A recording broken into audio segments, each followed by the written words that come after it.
नमस्कार, news views देख रहे हैं आप। मैं हूं आपके साथ गौरव अवस्थी। इस वक्त लगातार आप बांग्लादेश की खबर देख रहे होंगे कि शेख हसीना ने इस्तीफ़ा दे दिया और उसके बाद अलग अलग तरीके से ट्रेंड चलाए जा रहे हैं। अब इस्तीफ़ा बांग्लादेश पे हुआ और बात भारत पे होने लगी।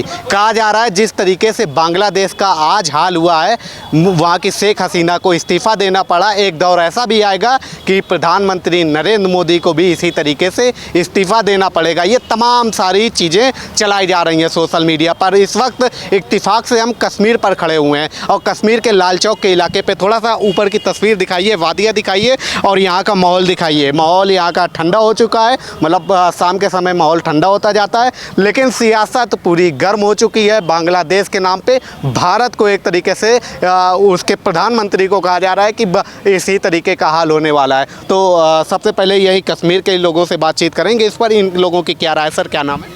My name is Umar Khan. Khan साहब, क्या लग रहा है? आपने खबर ये सुनी बांग्लादेश वाली और इसमें कहा जा रहा है कि इसी तरीके का एक दिन हाल भारत का होगा और प्रधानमंत्री नरेंद्र मोदी जी को भी ऐसे ही करना पड़ेगा। नरेंद्र मोदी जी को ऐसा करना पड़ेगा, ये तो मैं तो कहता हूँ ये तो एक श्राप है। जो लोग ऐसा सोच रहे हैं ना अपने मुल्क के बारे में, वो इस देश के लिए कलंक है। उन वैसे लोगों को यहाँ से उठा के दफ़ा कर देना चाहिए कहीं और।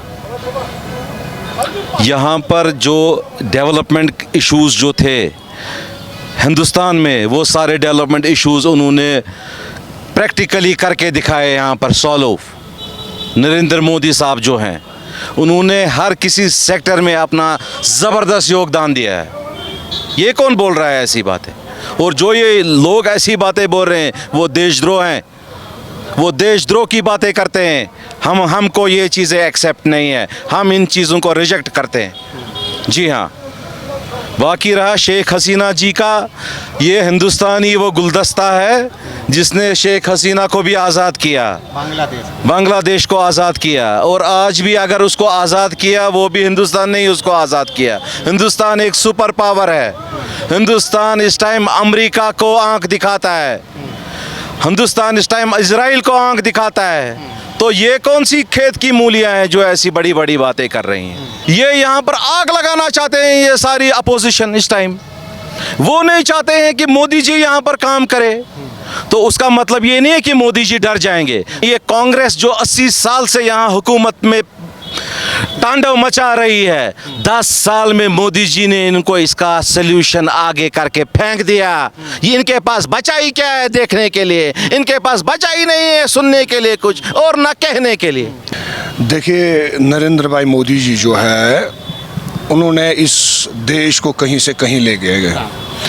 विश्व के अंदर नरेंद्र भाई मोदी जी की एक पहचान है, एक इज्जत है।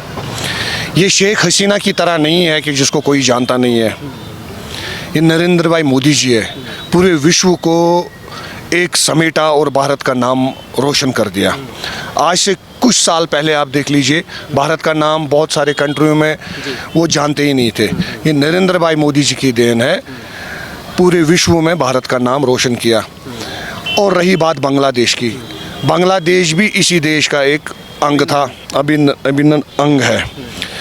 और अगर बांग्लादेशी चाहते हैं वो भारत के साथ मिले, तो मुझे लगता है नरेंद्र भाई मोदी जी के लिए एक नेतृत्व में ये हो भी सकता है। ये पहल भी हो सकती है क्या मोदी जी की? बिल्कुल बिल्कुल, उनको ये बांग्लादेश नाम काट के अपने भारत में वापस आना चाहिए। वो हमसे थोड़ा दूर है, ठीक है। तो हमारी सब लोगों की यही अपेक्षा है कि वो अपने देश में वापस आए, क्योंकि वो पहले हमारे ही देश के लोग हैं। तो कुछ चंद एलिमेंट्स जिन्होंने हमारे भारत को काट के बांग्लादेश बनाया, तो आज उन्हीं का वो पछतावा है, वो बांग्लादेश के लोग रो रहे हैं। तो नरेंद्र भाई मोदी साहब से हम हाथ जोड़ के अपील करते हैं कि सर, इनके ऊपर भी रहम करम करिए, इनको भी अपने देश में वापस लाइए। कितनों को लेंगे? अभी पीओके वाली बात चल रही है, उसके बाद बलूचिस्तान, उसके बाद बांग्लादेश, किसको किसको मिलाएंगे? अब आप देख लीजिए, जब गांधी साहब जब देश को आज़ाद करने के लिए एक पहल उन्होंने जब जोड़ी थी, तब ये जो जितने भी मुल्क है XYZ जो भी है, ये तब नहीं थे। एक बहुत ही ताकतवर नेता और IAS थे नेताजी सुभाष चंद्र बोस जी, उन्होंने देश के लिए कितना काम किया। उनके लंगर में ए टीम भी खाती थी, बी टीम भी खाती थी, सी टीम भी खाती थी। तब तो ये टीमें एक ही थी ना। तो कुछ दो लोगों की वजह से ये ए बी हो गया। तो नरेंद्र भाई मोदी जी के अंदर इतनी शक्ति है कि वो सब टीमें ख़त्म करके फिर से एक भारत, फिर से एक ही टीम, और फिर से नरेंद्र भाई मोदी जी की सरकार, और फिर से वही देश को कहाँ से कहाँ सिर्फ विकास के ऊपर नरेंद्र भाई मोदी जी काम कर रहे हैं। वो आप भी जानते हैं, ये सारा देश जानता है कि नरेंद्र भाई मोदी जी की सरकार के बाद, बनने के बाद देश कहाँ से कहाँ पहुँचा, और विकास की वो जो रॉकेट की तरह वो विकास के ऊपर काम कर रहे हैं।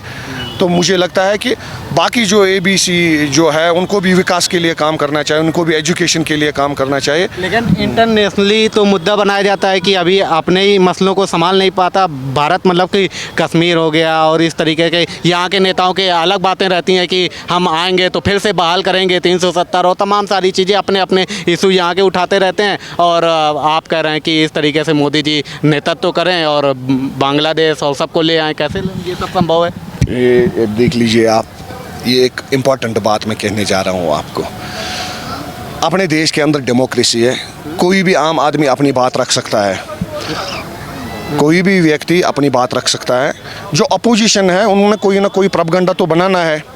उनको पता ही है कि आने वाले समय के अंदर जब तक मोदी साहब जिंदा है तब तक वो अपनी सरकार बना के ही रहेंगे, देश को कहीं से कहीं ले जाएंगे।